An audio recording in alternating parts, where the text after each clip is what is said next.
안녕하십니까. 조국 신당 끝까지 간다 특별위원회 위원장 조국입니다. 우리 국민은 윤석열 독재 정권 때 검찰의 민낯을 생생하게 보았습니다.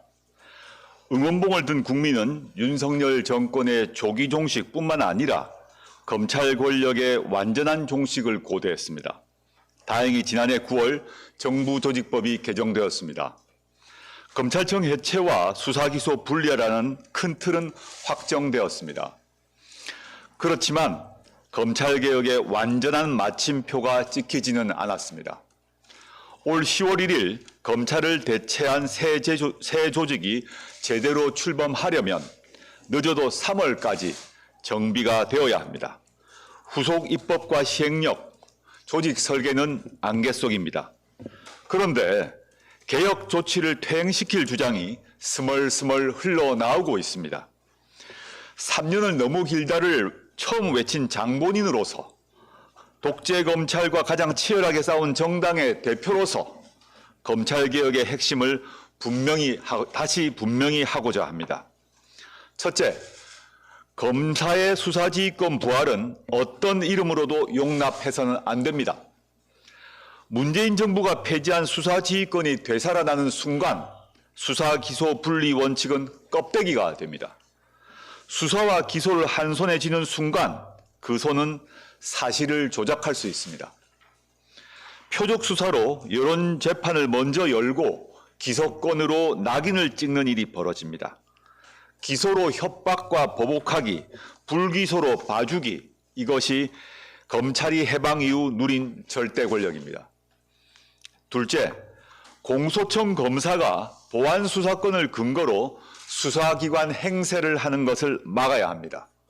그 순간 기소기관이 아니라 수사기관으로 되돌아가게 됩니다.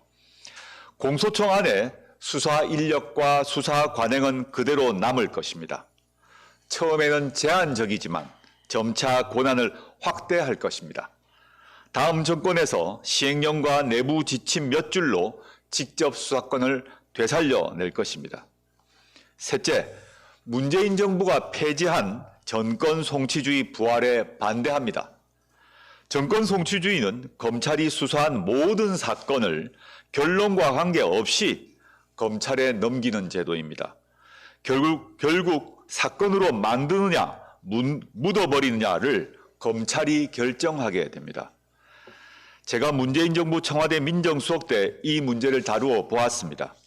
그 뒤후 2020년 검경 수사권 조정을 통해 경찰에 1차 수사권과 종결권을 주었습니다. 그런데도 검찰은 정권 송치주의 욕심을 버리지 않고 있습니다. 수사와 기소, 종결권 모두를 다시 가지려는 것이 검찰의 속내입니다. 유무죄 판단을 자신만의 권한으로 만들려는 모습입니다. 그 같은 욕망이 낳은 끝판왕이 윤석열 아니었습니까? 넷째, 국가수사위원회 설치에 반대합니다.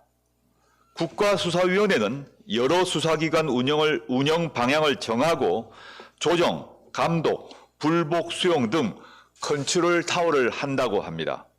이는 옥상옥을 넘어 검찰과 경찰을 주무르는 초비대 권력기관을 만드는 일입니다. 각 수사기관은 서로의 견제로 균형을 맞출 수 있습니다. 이처럼 쟁점이 많은데 지금 세월만 보내고 있습니다. 지방선거에 밀리고 또 다른 이슈에 몰려 어설프게 만들어서는 안 됩니다. 검찰은 그 틈을 타고 반격과 부활을 시도할 것입니다.